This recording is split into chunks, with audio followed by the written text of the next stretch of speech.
हाँ जी। जय Jinendra.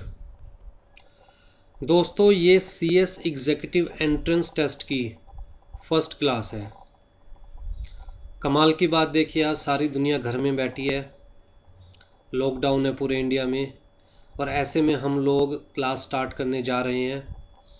But at least आपको इस चीज़ का तो थैंकफुल होना चाहिए कि आज की डेट में इंटरनेट फैसिलिटी अवेलेबल है, और इसी कारण आप लोग घर पर बैठकर भी पढ़ाई कर सकते हैं।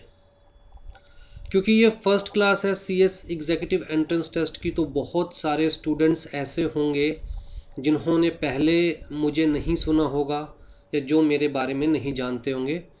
तो मैं सबसे पहले अपने बारे में बता दूं। मेरा नाम अनुराग जैन है। I am a qualified company secretary, और लास्ट 10 ईयर्स से मैं CS के स्टूडेंट्स को कोचिंग प्रोवाइड कर रहा हूँ, दीप ज्ञान क्लासेस के ब्रांड के अंडर। ठीक है, तो हम लोग जो ये क्लासेस स्टार्ट करने जा रहे हैं, ये देखिए अभी एब्सोल्युटली फ्री है।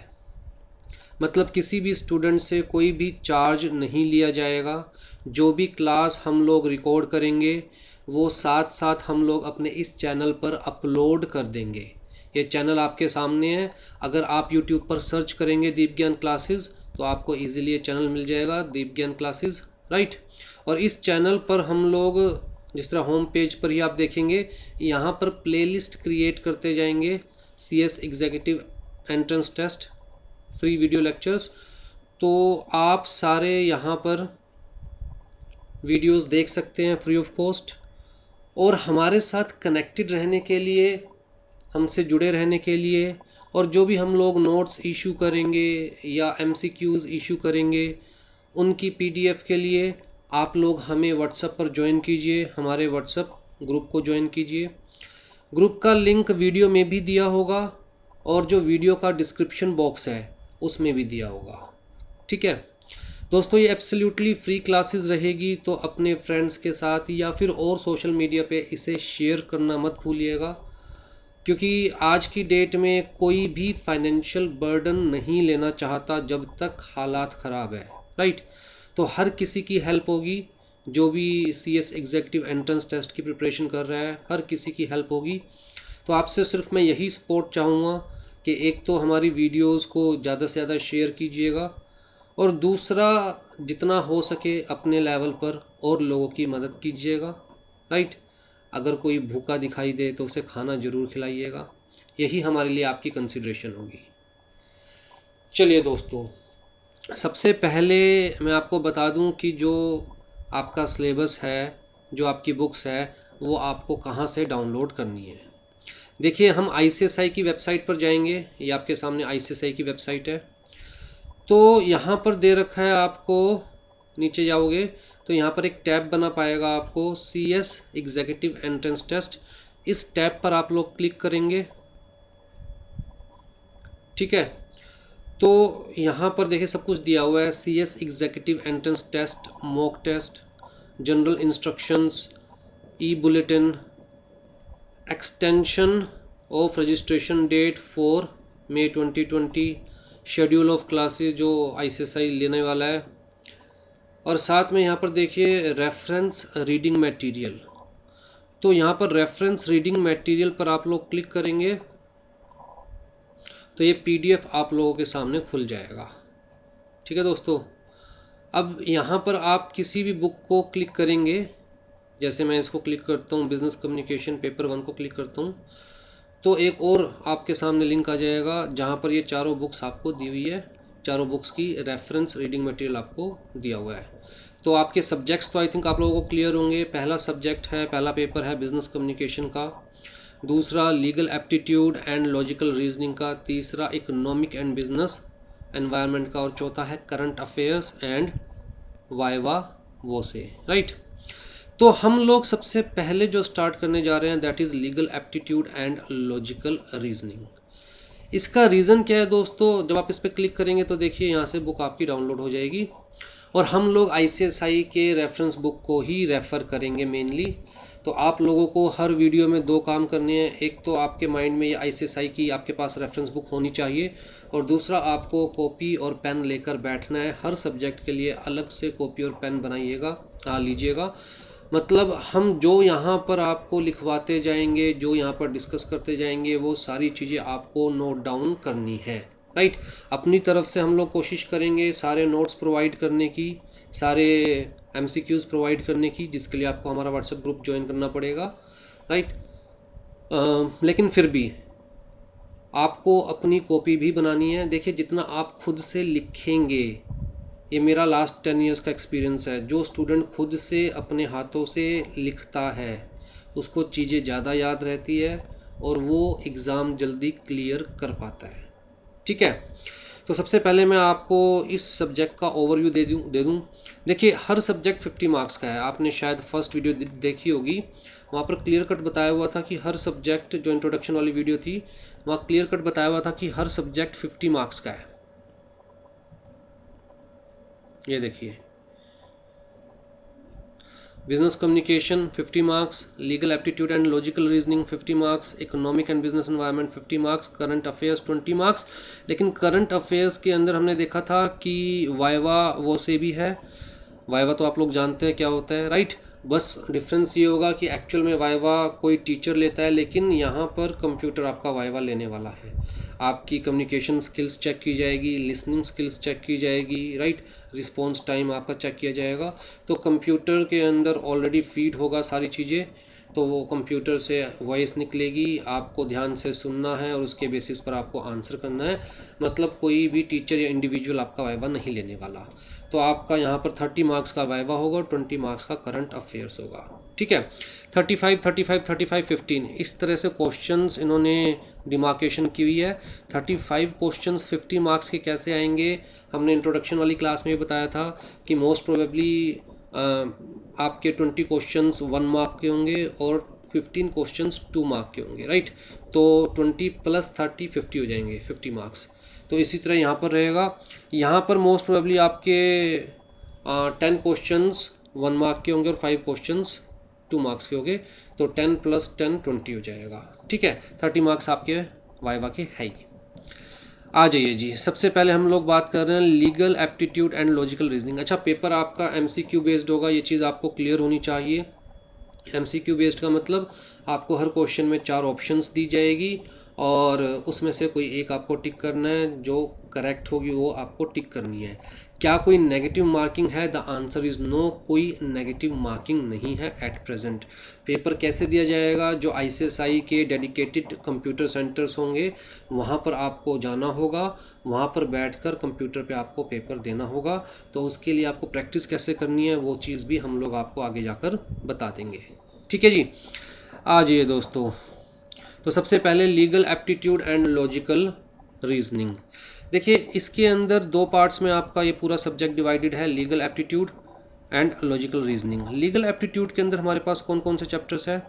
कहता है जी कॉन्स्टिट्यूशन ऑफ इंडिया, फिर एलिमेंट्स ऑफ जनरल लॉज, जिसके अंदर हमारे पास इंडियन कॉन्ट्रैक्ट एक्ट है, लॉ ऑफ टोर्ट्स है।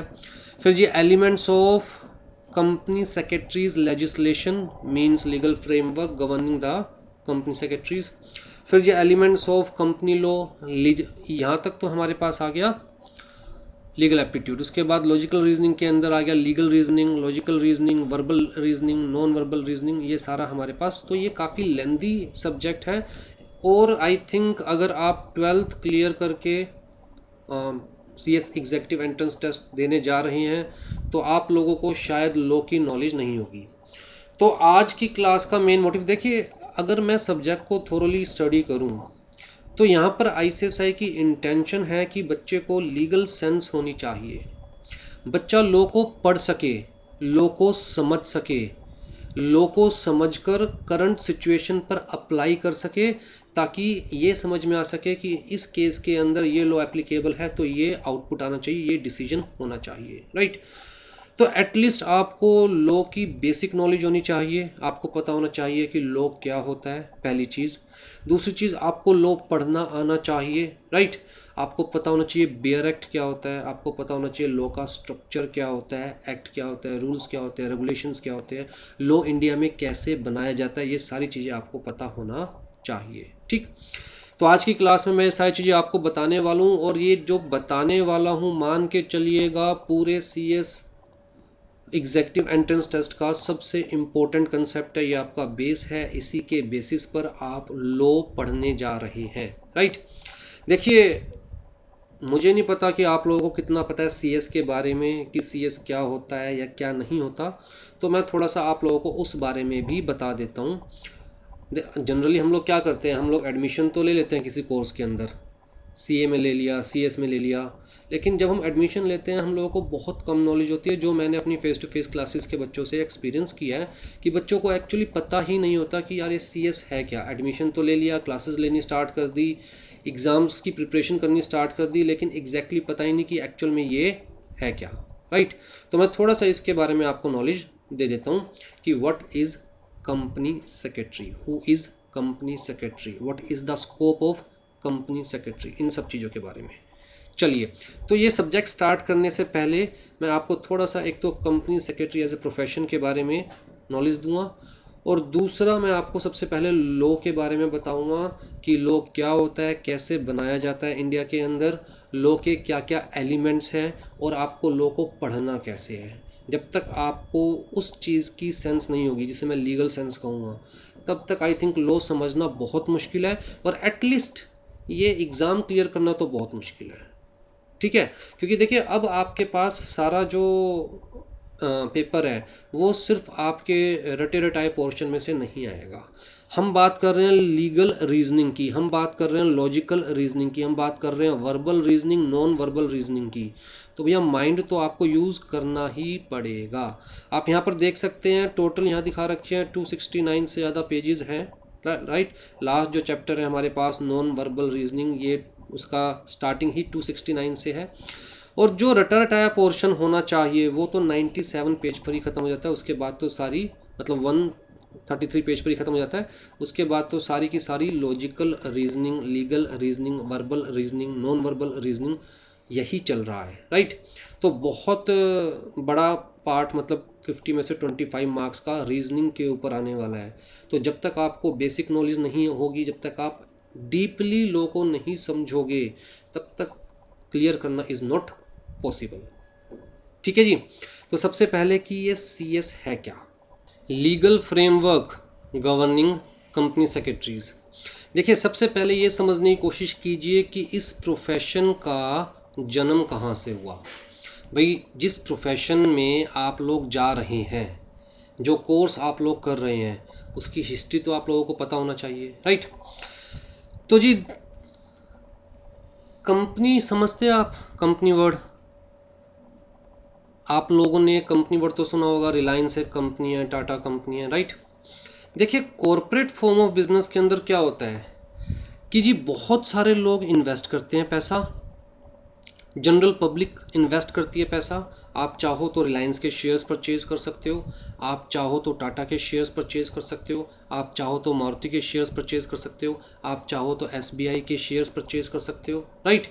तो जो आप शेयर्स परचेज कर रहे हो, basically you are investing money in the company. बड़ी सिंपल सी चीज़ है, राइट। लेकिन जब आप पैसे इन्वेस्ट करते हो कंपनी के अंदर, तो क्या आपके पास कंपनी की डे टू डे वर्किंग में पार्टिसिपेट करने का राइट आता है? The answer is no. Company form of business आपके सिलेबस में है, इसी सब्जेक्ट में है, तो डीपली समझेंगे। फॉर द टाइमिंग मैं आपको क्या समझाना चाह रहा हूँ उसे ध्यान से सुनिए। जब बहुत सारे लोग, मतलब हज़ारों लोग, लाखों लोग जो कंपनी फॉर्म ऑफ बिजनेस में पैसा इन्वेस्ट कर रहे हैं, किसी कंपनी के शेयर्स परचेज कर रहे हैं, उसमें पैसा इन्वेस्ट कर रहे हैं, तो क्या उन लाखों लोगों को उस कंपनी के बिजनेस में डे टू डे पार्टिसिपेट करने की परमिशन होती है? The answer is no. क्योंकि अगर हम लोग हजारों लोगों को, लाखों लोगों को एक बिजनेस डिसीजन में पार्टिसिपेट करने की परमिशन दे देंगे तो काम हो ही नहीं सकता। हर इंसान की अपनी सोच होती है, हर इंसान की अपनी समझ होती है, हर इंसान चाहता है कि मेरी बात सुनी जाए, जो मैं कहूँ उसी हिसाब से बिजनेस को किया जाना चाहिए। और अगर उसके हिसाब से काम नहीं किया जाएगा तो डिस्प्यूट्स होंगे, और अगर हजारों लोगों के हिसाब से काम करने की सोचेंगे तो बट ऑब्वियस सी बात है सिर्फ डिस्प्यूट्स होंगे, काम का तो मतलब ही नहीं, राइट। तो इसलिए कंपनी फॉर्म बिजनेस में क्या किया जाता है कि मैनेजमेंट को अपॉइंट किया जाता है, जिसे हम बोलते हैं बोर्ड ऑफ डायरेक्टर्स, जिसे हम क्या बोलते हैं, बोर्ड ऑफ डायरेक्टर्स। बेसिकली ये जो लोग हैं, लाखों लोग, हजारों लोग जो कंपनी में इन्वेस्ट कर रहे हैं, ये मिलकर कुछ लोगों को इलेक्ट करते हैं, आप कह लीजिए अपॉइंट करते हैं, ठीक है। अब ये जो अपॉइंट किए जाते हैं इनको हम क्या बोलते हैं, डायरेक्टर्स। जिनको अपॉइंट किया जाता है उनको हम क्या बोलते हैं, डायरेक्टर्स। क्योंकि हम ऐसे इंसानों को अपॉइंट करना पसंद करेंगे those who are most competent, most eligible, most intelligent to direct the business of the company on behalf of thousands, on behalf of lakhs of investors, right. तो ये डायरेक्ट करते हैं कंपनी के बिजनेस को, इसलिए हम इनको क्या बोलते हैं, डायरेक्टर्स। और अगर हम दो या दो से ज़्यादा लोगों को अपॉइंट करते हैं तो हम उनको कलेक्टिवली क्या बोलते हैं, बोर्ड ऑफ डायरेक्टर्स, ठीक है जी। अब होता क्या है कि इन्वेस्टमेंट लाखों लोगों की है, लेकिन उस फंड को, उस पैसे को मैनेज कितने लोग कर रहे हैं, सिर्फ मुट्ठी भर लोग, 2, 4, 5, 7, 10 डायरेक्टर्स, राइट। ऐसा पॉसिबल है कि इन डायरेक्टर्स की नीयत में खोट आ जाए। कायदे से इनको इन्वेस्टर्स, जिन्हें हम बेसिकली मेंबर्स बोलते हैं, members of the company, those who invest the money in the company. Actually member क्या होता है, रियल टर्म बाद में समझेंगे। फॉर द टाइम बिंग मैं बड़ी वेग और सिंपल लैंग्वेज में आपको कंसेप्ट समझाने की कोशिश कर रहा हूँ, राइट। अभी मैं जो भी बोल रहा हूँ वो कंक्लूसिव नहीं है, कहीं आप समझो कि जो भी इन्वेस्ट करता है उसी को मेंबर कहते हैं। अगर बैंक लोन दे रहा है तो मेंबर नहीं बन गया कंपनी का। मेंबर का मतलब जो कंपनी के शेयर परचेज कर रहा है और जिसका नाम कंपनी के रजिस्टर ऑफ मेंबर्स में लिखा हुआ है, राइट। तो अल्टीमेटली शेयर जो परचेज कर रहा है वो इन्वेस्ट कर रहा है कंपनी के अंदर। तो जी ये लोग जब डायरेक्टर्स को अपॉइंट करते हैं तो इनकी इंटेंशन क्या होती है कि डायरेक्टर्स कंपनी के भले के लिए काम करें। जब कंपनी का भला होगा तभी तो कंपनी प्रॉफिट जनरेट करेगी, और जब कंपनी प्रॉफिट जनरेट करेगी तभी तो वो प्रॉफिट मेंबर्स में डिस्ट्रीब्यूट किया जाएगा और मेंबर्स की इन्वेस्टमेंट पर उनको रिटर्न मिलेगा। इसी पॉइंट ऑफ व्यू से मेंबर्स डायरेक्टर्स को अपॉइंट करते हैं, राइट। लेकिन ऐसा पॉसिबल है कि ये जो लाखों लोग मिलकर डायरेक्टर्स को अपॉइंट कर रहे हैं, वो जो डायरेक्टर्स हैं या किसी डायरेक्टर की नीयत में खोट आ सकता है और वो कंपनी एज ए होल के बेनिफिट के लिए काम ना करे, बल्कि ऐसे काम करे जिसमें उसका बेनिफिट ज़्यादा हो। जैसे कि अगर मान के चलो कंपनी को XYZ से काम करके ज़्यादा बेनिफिट होने वाला है, लेकिन डायरेक्टर्स XYZ के साथ काम ना करके अपने किसी रिलेटिव ABC के साथ कंपनी का कॉन्ट्रैक्ट करवा दे और ABC डायरेक्टर्स को डायरेक्टली या इनडायरेक्टली प्रॉफिट दे, राइट। ऐसा पॉसिबल है। तो जी जहाँ पर हजारों लोग इन्वेस्ट करते हैं और सिर्फ कुछ लोग उस इन्वेस्टमेंट को मैनेज करते हैं, वहाँ पर ऐसे घोटाले होने के चांसेस रहते हैं, पॉसिबिलिटी रहती है कि वो चंद लोग ऑनेस्टली काम ना करें, वो चंद लोग सारे ड्यू डिलिजेंस के साथ काम ना करें, अपनी रिस्पॉन्सिबिलिटीज़ को अच्छे से ना निभाए, ये पॉसिबिलिटी है। तो जी इन चंद लोगों के ऊपर कोई ना कोई वॉच रखने वाला चाहिए, कोई ना कोई ऐसा बंदा चाहिए जो ये देखे कि क्या डायरेक्टर्स अपनी ड्यूटी फुलफिल कर रहे हैं या नहीं कर रहे, क्या एक्चुअल में डायरेक्टर्स को अपनी ड्यूटीज़ के बारे में पता है या नहीं पता, अपनी पावर्स के बारे में पता है या नहीं पता, क्या कंपनी टाइम टू टाइम सारे लीगल प्रोसीजर्स कंप्लाई कर रही है या नहीं कर रही, किसी लॉ के अंदर अगर कंपनी को कोई परमिशन लेनी है तो क्या कंपनी वो परमिशन ले रही है या नहीं ले रही, कंपनी जो काम कर रही है वो एथिकल मैनर में कर रही है या नहीं कर रही, राइट। तो कुल मिलाकर कोई ना कोई ऐसा चाहिए जो गाइड करे, किसको गाइड करे, डायरेक्टर्स को गाइड करे, कंपनी को गाइड करे, और उसे लगे कि भैया directors are not working as per the intention of members, तो मेंबर्स को अलर्ट करे। उसे लगे कि यार directors are not complying with the law, तो रेगुलेटरी अथॉरिटीज़ को अलर्ट करे, राइट। तो इस पॉइंट ऑफ व्यू से एक ऐसा प्रोफेशनल चाहिए था जो ये सारी चीज़ों को देख सके, और मार्केट में ऐसा कोई प्रोफेशनल नहीं था, और उसी पॉइंट ऑफ व्यू से सीएस प्रोफेशन का जन्म हुआ। आ जाइए जी। तो इसका मतलब सीएस कौन है एक्चुअल में? कहता है जी रियलिटी पूछिए तो सीएस को मैं 2 वर्ड्स में डिफाइन करूँगा।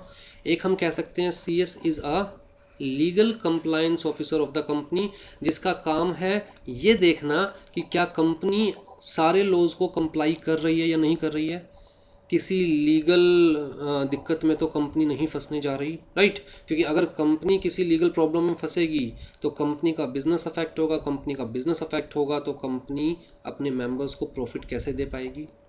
दूसरी चीज़, एक तो लीगल कंप्लायंस ऑफिसर, और दूसरी चीज़ वॉच डॉग।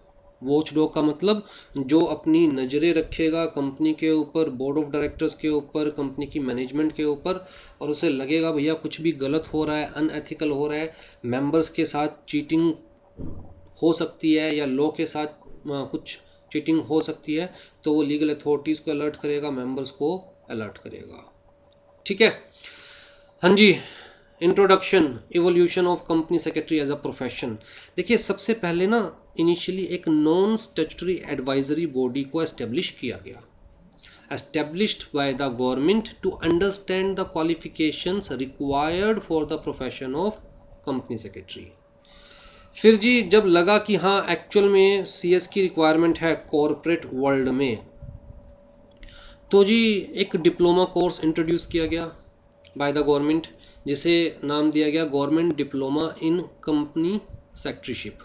ठीक है, और इस डिप्लोमा कोर्स के एग्ज़ाम्स कंडक्ट करती थी DCA, DCA department of company affairs. अब ये डिपार्टमेंट नहीं रहा, इसकी जगह अब क्या आ गया, डीसीए की जगह अब क्या आ गया, MCA, ministry of corporate affairs. अगर मैं आपको ये बात बता रहा हूँ कि department of company affairs DCA अब नहीं रहा, तो ये बात आपको नोट करनी है एमसीक्यू के पॉइंट ऑफ व्यू से, राइट। इनिशियली कौन सा डिपार्टमेंट था, डिपार्टमेंट ऑफ कंपनी अफेयर्स, मतलब ऐसा डिपार्टमेंट जो सिर्फ कंपनी से रिलेटेड मैटर्स को देखता था, गवर्नमेंट का डिपार्टमेंट। लेकिन अब क्योंकि कंपनी का स्कोप, कंपनी ऑफ बिजनेस का स्कोप बहुत इंक्रीज हो गया है, और अब अगर हम बात करें सिर्फ कंपनीज को नहीं हैंडल करना, कॉरपोरेशंस को हैंडल करना है, और कॉरपोरेशन में भी अ कंपनी, में not be a company, right. आगे आप समझ में आ जाएगा। तो अब इसको डिपार्टमेंट को ख़त्म कर दिया गया है और हमारे पास पूरी मिनिस्ट्री आ गई है। पहले सिर्फ डिपार्टमेंट था, डिपार्टमेंट ऑफ कंपनी अफेयर्स, अब पूरी एक मिनिस्ट्री आ गई है जिसे हम क्या बोलेंगे, ministry of corporate affairs. Company affairs नहीं, मिनिस्ट्री ऑफ कॉरपोरेट अफेयर्स। ठीक है, जो कि कंपनी हो बिजनेस को भी हैंडल करती है, देखती है, और बाकी जो फॉर्म ऑफ कॉरपोरेशंस है उनको भी देखती है, मिनिस्ट्री ऑफ कॉरपोरेट अफेयर्स। ठीक, तो इनिशियली जब ये डिप्लोमा कोर्स इंट्रोड्यूस किया गया तो एग्जामिनेशंस कौन कंडक्ट कर रहा था, कहता है जी डीसीए। जब लगा कि हाँ एक्चुअल में ये चीज़ सक्सेसफुल है, एक्चुअल में कंपनी फॉर्म ऑफ बिजनेस को या कॉरपोरेट वर्ल्ड को सीएस नाम के प्रोफेशनल की रिक्वायरमेंट है। किस लिए रिक्वायरमेंट है, फॉर गुड कॉरपोरेट गवर्नेंस। मैं क्या वर्ड यूज़ कर रहा हूँ, good corporate governance. Good corporate governance का मतलब, कॉरपोरेट गवर्नेंस क्या होती है, अभी मैंने आपको समझाया कि भैया एक कॉरपोरेशन के अंदर, एक कंपनी के अंदर लाखों लोगों का पैसा लगा होता है, तो उस कंपनी को अच्छे से मैनेज किए जाना बहुत ज़रूरी है। ये देखना बहुत ज़रूरी है कि कंपनी क्या सारे लीगल कंप्लाइंसेस को फुलफ़िल कर रही है या नहीं कर रही। ये देखना बहुत ज़रूरी है कि जो डायरेक्टर्स है कंपनी के, जो कंपनी की मैनेजमेंट है, वो एथिकली वर्क कर रही है नहीं कर रही, वो कंपनी एज ए होल के बेनिफिट के लिए वर्क कर रही है या नहीं कर रही, वो कहीं अपने खुद के पर्सनल बेनिफिट के लिए तो काम नहीं कर रही। क्योंकि अगर कंपनी डूबती है तो लाखों लोगों का पैसा डूबता है, राइट। हाँ जी, गुड कॉर्पोरेट गवर्नेंस, ये वर्ड अपनी डिक्शनरी में ऐड कर लीजिए, बहुत इंपॉर्टेंट वर्ड है सीएस प्रोफेशन के पॉइंट ऑफ व्यू से। ठीक है जी, तो जब लगा कि सब कुछ सक्सेसफुल हो रहा है तो पूरा एक इंस्टीट्यूट सेटअप करने की बात आई। तो जी इंस्टीट्यूट एस्टेब्लिश किया गया, the institute of company secretaries, ICSI, right, institute of company secretaries of India. अब जी ये जो इनिशियली ये जो इंस्टीट्यूट एस्टेब्लिश किया गया था, ये एक सेक्शन 25 ऑफ कंपनीज एक्ट 1956 में एस्टेब्लिश किया गया था। ठीक है, ये जो सेक्शन 25 ऑफ कंपनीज एक्ट 1956 है, अब देखिए कंपनीज एक्ट 1956 नहीं रहा, इसको रिप्लेस कर दिया है कंपनीज एक्ट 2013 ने। हमारे पास नया कंपनी लॉ है कंपनीज एक्ट 2013। और ये जो सेक्शन 25 में जिस कंपनी के बारे में बताया हुआ था, वो कंपनीज एक्ट 2013 के सेक्शन 8 में बताया हुआ है। बेसिकली ये कौन सी कंपनीज है, कहता है जी जो नॉन प्रॉफिट मेकिंग कंपनीज होती है। कौन सी companies, non profit making companies, जिन्हें हम कहते हैं सेक्शन 8 कंपनी। आज की डेट में इन्हें हम क्या बोलेंगे, सेक्शन 8 कंपनी। लेकिन इनिशियली जब कंपनीज एक्ट 1956 था तो इन्हें हम क्या बोलते थे, सेक्शन 25 कंपनी। ठीक है, तो कुल मिला के इस इंस्टीट्यूट को एस्टेब्लिश किया गया as non profit making company under companies act 1956। ठीक, मतलब अभी तक भी कोई लॉ नहीं था ICSI के लिए। ठीक, कंपनी एस्टेब्लिश हुई, दैट्स अ डिफरेंट थिंग, लेकिन कोई स्पेसिफिक लॉ नहीं था जो ICSI को एडमिनिस्टर करे। तो जी setup and registered as section 25 NPO company on 4 October 1968। याद रहेगी ये डेट MCQ के पॉइंट ऑफ व्यू से, ये याद रहेगा सेक्शन 25 कंपनी क्या है MCQ के पॉइंट ऑफ व्यू से। ये याद रहेगा कि कंपनीज एक्ट 1956 अब रिपील हो गया है। रिपील वर्ड यूज़ कर रहा हूँ, रिपील का मतलब पुराना लॉ ख़त्म हो गया है, नया लॉ आ गया है, कंपनीज एक्ट 2013। देखिए अगर आप लोगों को ये एग्ज़ाम क्लियर करना है तो हम लोग सिंपल लैंग्वेज यूज़ करेंगे, लेकिन साथ साथ टेक्निकल वर्ड्स को भी इंट्रोड्यूस करता जाऊँगा मैं। धीरे धीरे स्टेप बाय स्टेप चलना पड़ेगा, राइट। टेक्निकल वर्ड्स जो भी मैं इंट्रोड्यूस करता जाऊँगा वो समझना भी पड़ेगा, वो याद भी रखना पड़ेगा। जैसे अभी मैंने वर्ड यूज़ किया कि this law is repealed. Repealed का मतलब क्या है कि ये लॉ ख़त्म हो गया है और इसकी जगह नया लॉ आ गया है। जैसे जैसे सोसाइटी चेंज होती है, बिज़नेस का स्ट्रक्चर चेंज होता है, बिज़नेस की डायमेंशंस चेंज होती है, वैसे वैसे कमर्शियल लॉज को हमें चेंज करना पड़ता है।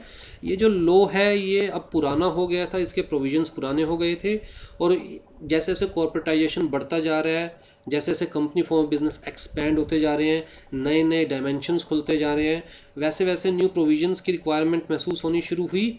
तो जी इसको ख़त्म कर दिया गया, रिपील कर दिया गया, नए लॉ को लेके आए कंपनीज एक्ट 2013। तो एट प्रेजेंट कौन सा कंपनी लॉ है, कंपनीज एक्ट 2013।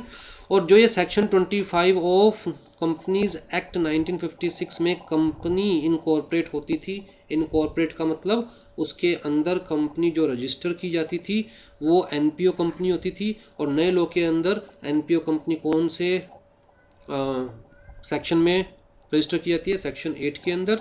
तो सेक्शन 25 कंपनी का हो या सेक्शन 8 कंपनी का हो, दोनों one and the same thing है। बस फ़र्क इतना है कि ये सेक्शन 25 कंपनीज एक्ट 1956 का था, सेक्शन 8 कंपनीज एक्ट 2013 का है। ठीक है, तो जी इंस्टीट्यूट एस्टेब्लिश्ड हो गया। अब रिक्वायरमेंट फील होनी शुरू हुई कि जी खाली इंस्टीट्यूट एस्टेब्लिश करने से काम नहीं चलेगा, कोई ना कोई एक्ट होना चाहिए इस इंस्टीट्यूट को गवर्न करने के लिए। This institute should be N autonomous body. Autonomous body में वर्ड यूज़ कर रहा हूँ। ऑटोनोमस बॉडी का मतलब क्या होता है, जो कि इंडिपेंडेंटली काम करती है। एस्टेब्लिश्ड तो किसी न किसी लॉ के अंदर होती है, लेकिन इंडिपेंडेंटली काम करती है, जो अपने रूल्स रेगुलेशंस, एक्ट नहीं, अपने रूल्स खुद से बना सकती है, इंटरनल वर्किंग को लेके अपने कानून खुद से बना सकती है, राइट। जो अपना सिलेबस खुद से डिज़ाइन कर सकती है, फीस अपने आप खुद से डिसाइड कर सकती है, एग्जामिनेशन से रिलेटेड चीज़ें खुद से डिसाइड कर सकती है। लेकिन वो बॉडी रहेगी मिनिस्ट्री के अंडर, गवर्नमेंट के अंडर, और वो बॉडी एस्टेब्लिश की जाती है एक लॉ के अंदर, और लॉ के अंदर ही उसके प्रोविजंस भी लिखे जाते हैं। बेसिकली उसका कॉन्स्टिट्यूशन क्या होगा, उसका स्ट्रक्चर क्या होगा, राइट, वो सब जो ब्रॉडर फ्रेमवर्क है वो लॉ के अंदर ही लिखा जाता है। इंटरनल वर्किंग वो इंस्टीट्यूट खुद से अपना डिसाइड कर सकता है। ऐसी बॉडी को हम कहते हैं ऑटोनोमस बॉडी, जो गवर्नमेंट के अंडर है, लेकिन गवर्नमेंट हर चीज़ में उसके इंटरफेयर नहीं करती, राइट। तो जी एक लॉ की रिक्वायरमेंट महसूस हुई जो इतनी बड़े इंस्टीट्यूट को लॉ के अंदर ही एस्टेब्लिश किया जाए तो ही बेटर है। तो जी कंपनी सेक्रेटरीज एक्ट 1980 लाया गया, और जो पुराना इंस्टीट्यूट है, इस इंस्टीट्यूट की जो भी पावर्स थी, जो भी एसेट्स थी, वो सब इस एक्ट में जो नया इंस्टीट्यूट एस्टेब्लिश किया गया, ऐसे ही होता है। आप बात समझिए, ऐसे ही होता है। ऐसा नहीं है कि ये इंस्टीट्यूट अब इस एक्ट के अंदर आ गया, नहीं। इस एक्ट में जो नया इंस्टीट्यूट एस्टेब्लिश किया गया with the same name, institute of company secretaries, right, with the same name, तो इस एक्ट में जो नया इंस्टीट्यूट एस्टेब्लिश किया गया, उस इंस्टीट्यूट को इसकी सारी पावर, सारे फंक्शन, सारी एसेट्स हैंड ओवर करवा दी गई। तो जो पुराना जो सेक्शन 25 कंपनी के तौर पर एस्टेब्लिश किया गया था वो ख़त्म हो गया, और जो करंटली हमारे पास है वो ये वाला इंस्टीट्यूट है, which is established under company secretaries act 1980। यहाँ तक क्लियर? तो इसका मतलब now ICSI is a statutory body. क्या वर्ड यूज कर रहा हूँ? Statutory body. स्टैट्यूटरी बॉडी का मतलब a body which is established under special act of parliament, right, जो किसी ना किसी लॉ के अंदर एस्टेब्लिश की जाती है, उस बॉडी को हम बोलते हैं स्टैट्यूटरी बॉडी।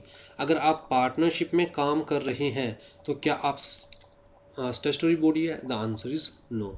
अगर आप कोई कंपनी बनाकर काम कर रहे हैं तो क्या आप स्टैट्यूटरी बॉडी है? The answer is no. क्यों? क्योंकि पार्टनरशिप, अगर आप पार्टनरशिप एक्ट में रजिस्टर्ड भी करवाते हैं तो आप सिंपली उसको रजिस्टर करवा रहे हैं, आपकी पार्टनरशिप उस एक्ट के थ्रू नहीं बन रही है।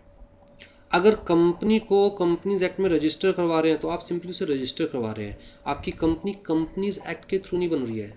लेकिन जो स्पेसिफिक बॉडी एक्ट के थ्रू बने, कि एक्ट में ही लिखा हो कि जी ये बनेगी, इसके ये काम है, ये फंक्शंस है, इसकी ये पावर्स है, राइट, तो उसे हम बोलते हैं statutory body. Statute means law, तो वहाँ से बड़ा है statutory means legal body which is established, which is governed by a specific law। यहाँ तक क्लियर?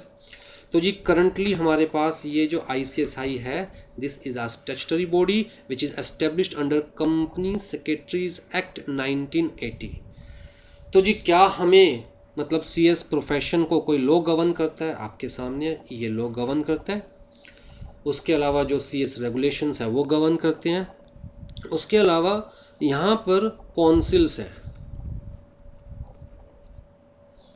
ICSI में कौंसिल्स है, सेंट्रल लेवल पर भी और रीजनल लेवल पर भी, ठीक है। तो जो सेंट्रल लेवल पर कौंसिल्स हैं, रीजनल लेवल पर कौंसिल्स हैं, तो वो भी बायलॉज बना सकती है, और वो बायलॉज के थ्रू ही इंटरनल वर्किंग गवर्न की जाती है, ठीक है जी। तो जी इस एक्ट ने बताया हु इज़ कंपनी सेक्रेटरी, और बड़ी सिंपल सी डेफिनेशन दी। कौन से सेक्शन में? सेक्शन 21C के अंदर, राइट। ये कैसे पढ़ना है वो भी मैं भी आपको समझाऊंगा, डिटेल्ड में समझाऊंगा सारी चीज़ें, क्योंकि सबसे पहला काम 3, 4, 5 क्लासेस लग जाए चाहे, सबसे पहला काम लीगल सेंस क्रिएट करना है आप लोगों के लिए, स्पेसिफिकली उन बच्चों के लिए जिन्होंने कभी आज तक लॉ को पढ़ा ही नहीं, ठीक है। तो जी एक्ट ने क्या कहा? कहता है भैया जो भी ICSI का मेंबर होगा वही CS कहलाएगा, सिर्फ वही CS कहलाएगा।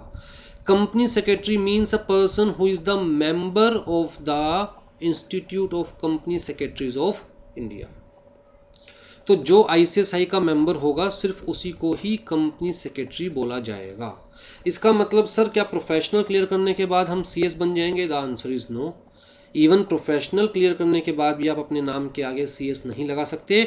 जब तक प्रोफेशनल क्लियर करने के बाद जो लास्ट स्टेज है, सारी ट्रेनिंग ख़त्म करने के बाद आप ICSI को रिक्वेस्ट करोगे कि भैया मुझे एज ए मेंबर रजिस्टर किया जाए, आईसीएसआई आपको एज ए मेंबर अपने रिकॉर्ड्स में रजिस्टर करेगा, आपको मेंबरशिप नंबर देगा। जब मेंबरशिप नंबर आपको मिल जाएगा सिर्फ तभी आप अपने नाम के आगे सीएस लगा सकते हो, सिर्फ तभी आप कंपनी सेक्रेटरी कहलाओगे। सिर्फ एग्ज़ाम्स क्लियर करने से या ट्रेनिंग कंप्लीट करने से आप अपने आप को सीएस नहीं कह सकते। ठीक है जी। हाँ जी, कंपनी सेक्रेटरी और सेक्रेटरी मीन्स अच्छा, कंपनीज एक्ट 2013 में क्या डिफाइन किया हुआ है सेक्शन 2 क्लोज 24 के अंदर, राइट। अब मैंने कहा सेक्शन 2 क्लोज 24, यहाँ पर मैं कहूँगा सेक्शन 2 सब सेक्शन 1 क्लोज सी, ऐसा क्यों, वो सारी चीज़ें मैं आपको समझाऊंगा। ठीक है, तो जी कंपनीज एक्ट के अकॉर्डिंग कंपनी सेक्रेटरी और secretary means a company secretary as defined in section 2 sub section 1 clause C of company secretaries act 1980, who is appointed by a company to perform the functions of the company secretary under Companies Act 2013। तो जी companies act 2013 ने बड़ी simple सी बात कही कि भैया company secretary का मतलब वही है जो कंपनी सेक्रेटरीज एक्ट के अंदर बताया हुआ है, means the person who is the member of ICSI plus यहाँ पर मैं प्लस ऐड कर रहा हूँ, प्लस मान के चलिए मिस्टर ए जिसके पास आईसीएसआई का मेंबरशिप नंबर है, उसको कंपनी अपॉइंट करती है, उसको कंपनी जॉब देती है, कोई कंपनी लेट्स से रिलायंस उसको जॉब पर रख रही है। अब ये देखना है, यहाँ पर इन्होंने ये कहा कि भैया ये देखना है जिसको कंपनी अपॉइंट कर रही है, चाहे वो आईसीएसआई का मेंबर है चाहे वो सीएस है, क्या उसे सीएस की पोजीशन के लिए अपॉइंट किया जा रहा है या किसी और पोजीशन के लिए अपॉइंट किया जा रहा है। अगर सीएस की पोजीशन के लिए अपॉइंट किया जा रहा है फिर तो वो कंपनी का कंपनी सेक्रेटरी कहलाएगा, रिलायंस का कंपनी सेक्रेटरी कहलाएगा। अगर उसे किसी और पोजीशन पर अपॉइंट किया जा रहा है let's say as a manager, तो चाहे वो आईसीएसआई का मेंबर है फिर भी उसे कंपनी का कंपनी सेक्रेटरी नहीं कहा जा सकता, क्योंकि that person although is the member of ICSI is not holding the position of company secretary in the company, right. तो सिर्फ सीएस की डिग्री आपके पास है, सीएस की मेंबरशिप आपके पास है, उससे आप किसी कंपनी के कंपनी सेक्रेटरी नहीं बन जाओगे जब तक आपको वो कंपनी एज कंपनी सेक्रेटरी अपनी कंपनी में अपॉइंट नहीं करती। तो जी जो फंक्शन से कंपनी सेक्रेटरी को परफॉर्म करने चाहिए, जब तक उस फंक्शंस को परफॉर्म करने के लिए आपको अपॉइंट नहीं किया जाएगा तब तक आप उस कंपनी के कंपनी सेक्रेटरी नहीं कहलाएंगे। क्लियर है जी। अब जी क्या फंक्शंस है, ध्यान से सुनिएगा। फंक्शंस मैं आपको क्यों बताना चाह रहा हूँ, ताकि आपके माइंड में क्लियर हो कि एज ए सीएस अल्टीमेटली हमें करना क्या होता है। अगर हम किसी कंपनी में जॉब कर रहे हैं एज ए सीएस तो जी हमारे क्या फंक्शंस हैं। तो जी सेक्शन 205 ऑफ कंपनीज एक्ट 2013, ये देखिए कंपनीज एक्ट ये आपका ब्रेड एंड बटर है। इनफैक्ट मैं कहूँ ये आपका ब्लड है, खून में दौड़ना चाहिए ये एक्ट। इसको तो ऐसे याद होना चाहिए इसके एक एक प्रोविज़न कि अपना नाम भूल जाओ पर इसका कोई प्रोविज़न मत भूलिए, अल्टीमेटली इसी ने आपको रोटी देनी है। हाँ जी, the functions of the company secretary shall include, कहता है शेल इंक्लूड वर्ड यूज़ किया है। अब यहाँ पर मैं आपको एक बहुत इंपॉर्टेंट कंसेप्ट बताने जा रहा हूँ। कोई भी डेफिनेशन लॉ के अंदर दो तरह की होती है, एक होती है इंक्लूसिव, एक होती है एग्जॉस्टिव। इसको प्लीज़ नोट डाउन कर लीजिएगा। कोई भी डेफिनेशन लॉ के अंदर दो तरह की होती है, एक होती है इंक्लूसिव, एक होती है एग्जॉस्टिव, या फिर इन दोनों को मिलाकर भी बनाई जा सकती है, इंक्लूसिव प्लस एग्जॉस्टिव। ठीक है, अगर डेफिनेशन में दिया हुआ है शेल इंक्लूड, सिर्फ एक वर्ड यूज़ किया हुआ है इंक्लूड, इसका मतलब भैया ये जो दिया हुआ है डेफिनेशन में वो तो है ही है, उसके अलावा भी टाइम टू टाइम और मैटर्स बताए जा सकते हैं।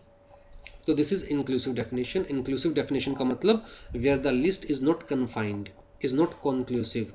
जो हम दे रहे हैं वो तो है ही, उसके अलावा time to time by court by government और भी चीज़ें ऐड की जा सकती है। ठीक। एग्जॉस्टिव का मतलब अगर मैं लिखता कि the functions of company secretary is का मतलब अब कुछ और इंक्लूड करने की कोई पॉसिबिलिटी नहीं है, बस यही फंक्शन है, उसके अलावा कोई और फंक्शन नहीं है। ठीक है, ये एग्जॉस्टिव बन जाती है। तो कोई भी डेफिनेशन एग्जॉस्टिव कब होती है, जब वो कन्फाइंड होती है कि भाई जो डेफिनेशन में लिखा हुआ है बस दैट्स इट, ना इसमें से कुछ डिलीट किया जाएगा ना इसके अंदर कुछ ऐड किया जाएगा। ठीक है, और हम लिख दे कि let's say company means and includes, तो ये एग्जॉस्टिव भी होगी, company means exhaustive and includes inclusive, दोनों हो गई। तो जी कंपनी मीन्स एंड इंक्लूड्स का नीचे जो भी लाइन दे रखी होगी कि भाई ये तो है ही है, एंड इंक्लूड्स का मतलब और भी चीज़ें ऐड की जा सकती है, राइट।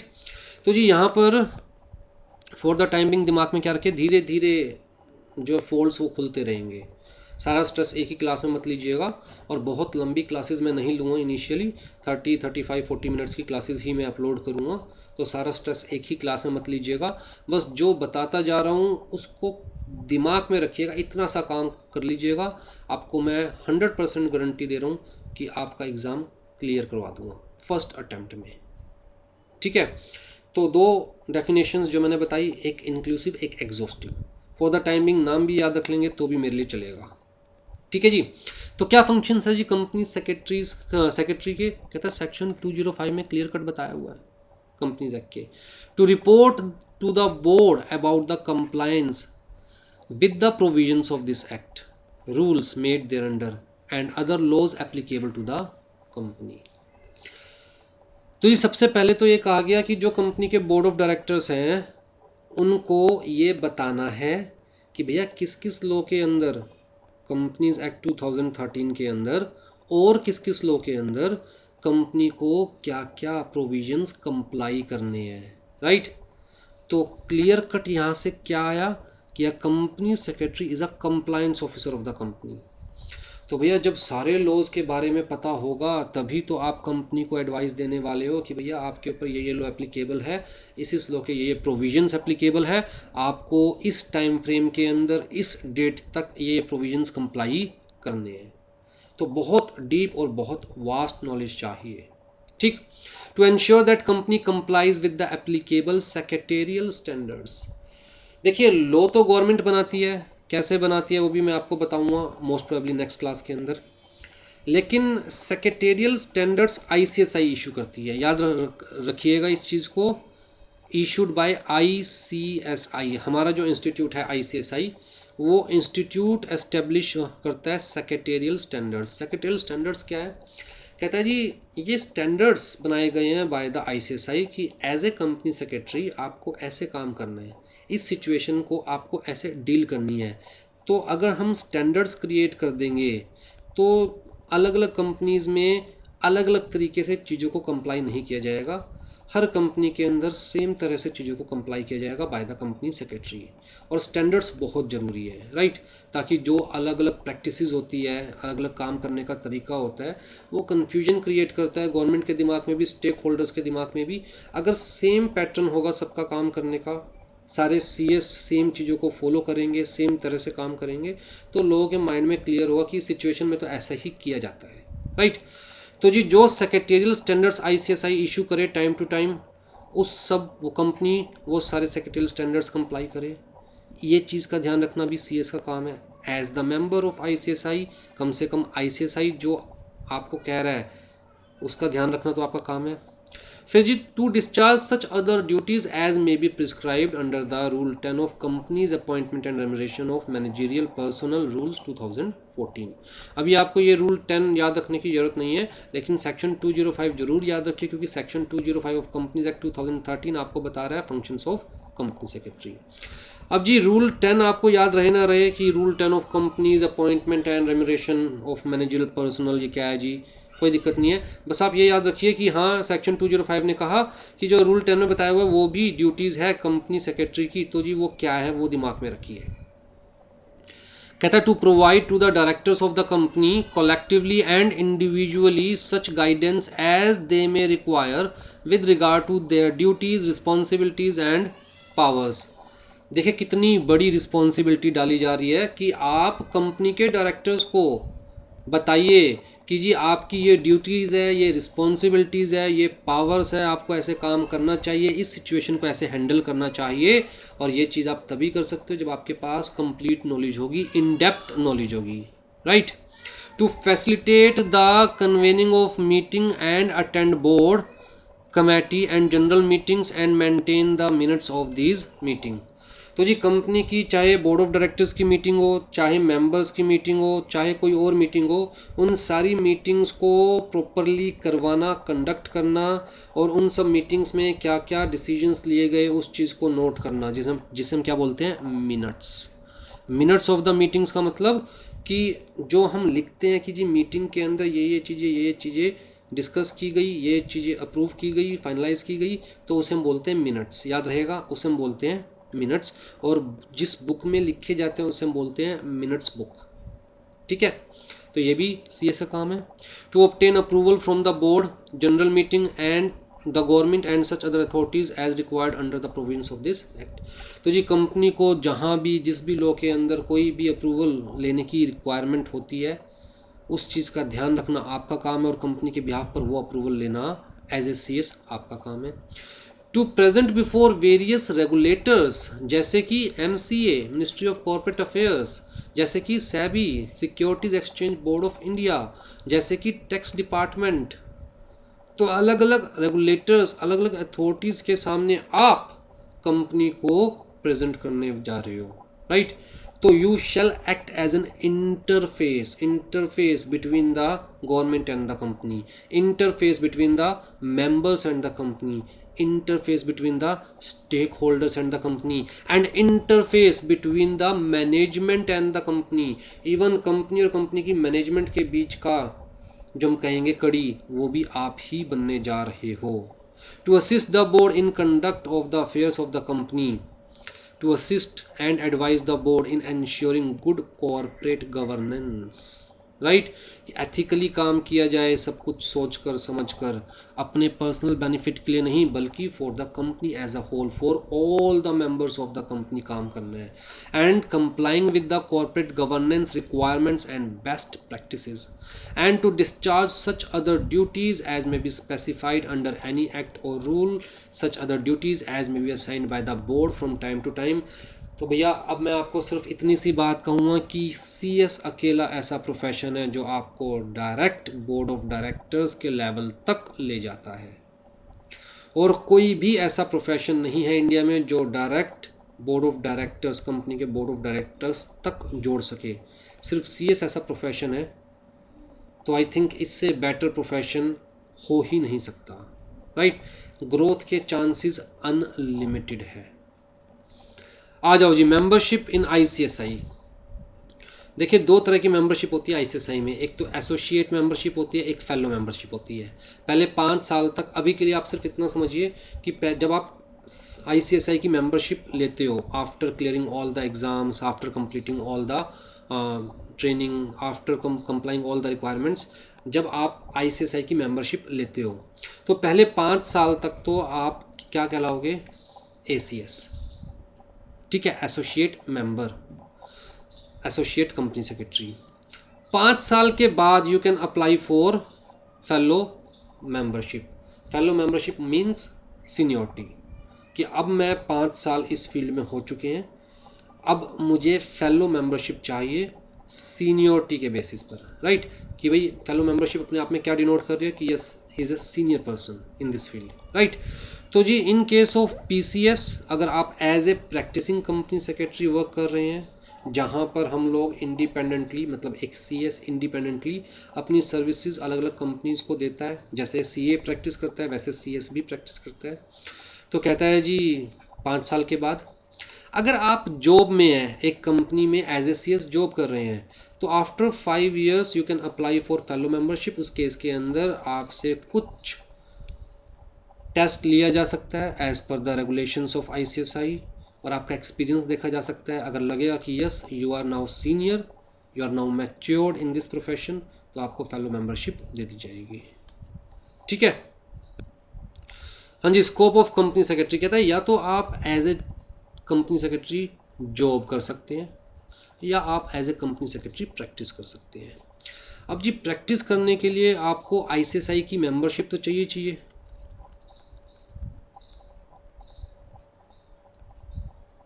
इसके बिना तो आप आईसीएसआई के मेंबर ही कंसीडर नहीं किए जाओगे। इसके साथ साथ आपको सीपी नंबर भी चाहिए, सर्टिफिकेट ऑफ प्रैक्टिस नंबर। तो यहाँ पर बेसिकली आपके पास 2 नंबर होने चाहिए, एक मेंबरशिप नंबर और एक CP नंबर। अगर आप सिर्फ जॉब कर रहे हो तो only membership number is required. ठीक है, चलिए जी, इतनी नॉलेज इस पॉइंट ऑफ टाइम पर आई थिंक आपके लिए सफिशिएंट है। तो CS बनने के बाद आप कंपनी में एज ए CS जॉब भी कर सकते हो, और अगर आप कंपनी में एज ए CS जॉब कर रहे हो तो आपकी, ये तो सिर्फ कंपनी लॉ के अंदर बताई हुई है रिस्पॉन्सिबिलिटीज़ है आपकी। अलग अलग लॉज में आपको अलग अलग पोजीशन दी गई है, आपके पास अलग अलग पावर्स दिए गए हैं, अलग अलग स्कोप्स दिए गए हैं, राइट। तो बहुत डिग्निटी वाला प्रोफेशन है और बहुत स्कोप है इस प्रोफेशन के अंदर। ठीक है जी, आप जॉब कर सकते हैं। आप जैसे CA प्रैक्टिस करते हैं, जैसे देखिए एक डॉक्टर है जो कि हॉस्पिटल में जॉब कर रहा है, दूसरा नर्सिंग होम खोल के बैठा है, खुद से अपनी प्रैक्टिस कर रहा है। इसी तरह आप एज ए जॉब कंपनी में एज ए CS जॉब कर सकते हैं, या आप अपना ऑफिस खोल के बैठ सकते हैं as a practicing company secretary, और अलग अलग कंपनीज़ को आप अपनी सर्विसेज दे सकते हैं। कैसे सर्विसेज? कोई आएगा कि जी हमें कंपनी इनकॉर्पोरेट करनी है, तो आप अपनी सर्विसेज देंगे, प्रोफेशनल सर्विसेज, उसकी कंपनी इनकॉर्पोरेट करवाने में। कोई आएगा जी हमें MCA से नोटिस आया है, हमने ये डिफ़ॉल्ट कर दिया है, तो जी आप हमारे बिहाफ पर MCA को रिप्रेजेंट, मतलब हमें MCA के सामने रिप्रेजेंट कीजिए, तो आप अपनी वो सर्विसेज देंगे। तो बहुत सारी सर्विसेज दे सकता है एक प्रैक्टिसिंग कंपनी सेक्रेटरी। धीरे धीरे आपको इस चीज़ की नॉलेज होती रहेगी। ठीक है जी, अब एक दूसरी चीज़ जो मैं आप लोगों के साथ डिस्कस करना चाहता हूँ बिफोर स्टार्टिंग द सब्जेक्ट, वो क्या है कि व्हाट इज़ लॉ। आप लोगों ने सुना है कानून क्या होता है, आप हर बार ये वर्ड यूज़ भी करते हैं, लेकिन अब इसे डिफ़ाइन कैसे करेंगे, व्हाट इज़ लॉ। तो नेक्स्ट लेक्चर के अंदर हम लोग सबसे पहले ये समझेंगे कि लॉ क्या होता है, इंडिया में लॉ कैसे बनाया जाता है, लॉ के कितने अलग अलग एलिमेंट्स हैं। जैसे आपने सुना होगा act, rules, regulations, notifications, circulars, bylaws, तो जिनमें क्या डिफरेंस है बेसिकली, तो ये चीज़ समझेंगे। उसके अलावा मैं आपको एक्ट पढ़ना सिखाऊंगा सबसे पहले, कि किसी भी लॉ के कितने पार्ट्स होते हैं और उसको पढ़ना कैसे है। जब आपको ये चीज़ क्लियर हो जाएगी, उसके बाद हम लोग अपना फर्स्ट चैप्टर स्टार्ट करेंगे। और आई थिंक फर्स्ट चैप्टर, पहले तो ये था कि मैं फर्स्ट चैप्टर स्टार्ट करूँगा पहले तो कॉन्स्टिट्यूशन ऑफ इंडिया, लेकिन अब मुझे लग रहा है कि थोड़ा टेक्निकल हो जाएगा direct constitution of India start करना। पहले मैं इंडियन कॉन्ट्रैक्ट एक्ट स्टार्ट करूँगा, जो कि थोड़ा सा इजी है समझने में, लेंदी है बट थोड़ा सा इजी है समझने में। और इसको पढ़ाते पढ़ाते आई थिंक मैं आपको इतना तो समझा ही दूंगा कि लॉ को कैसे पढ़ना है, कैसे समझना है। फिर हम लोग कॉन्स्टिट्यूशन ऑफ इंडिया की तरफ मूव करेंगे। ठीक है, चलिए, टेक केयर दोस्तों। वीडियो को शेयर करना मत भूलिएगा, राइट। अगर आपको कोई भी दिक्कत है, कोई भी परेशानी है, कोई भी आपको चीज़ समझ में नहीं आ रही है, तो आप कमेंट बॉक्स में मुझे लिख सकते हैं, या फिर व्हाट्सएप ग्रुप ज़रूर ज्वाइन कीजिएगा कनेक्टेड रहने के लिए। वहीं पर व्हाट्सएप ग्रुप पर ही हम सारी नोटिफिकेशंस इशू करेंगे, जो भी नोट्स हमें देने हैं वो नोट्स देंगे, जो भी अपडेशंस हमें बतानी है अपडेशंस बताएंगे। उसके अलावा जैसे जैसे वीडियोज़ अपलोड होती जाएगी, सबसे पहले व्हाट्सएप ग्रुप के ऊपर ही लिंक शेयर किए जाएंगे, वीडियोज़ के भी और सारी प्लेलिस्ट के भी। चलिए, जय जिनेंद्र, टेक केयर, और जब तक लॉकडाउन है तब तक stay at home, stay safe.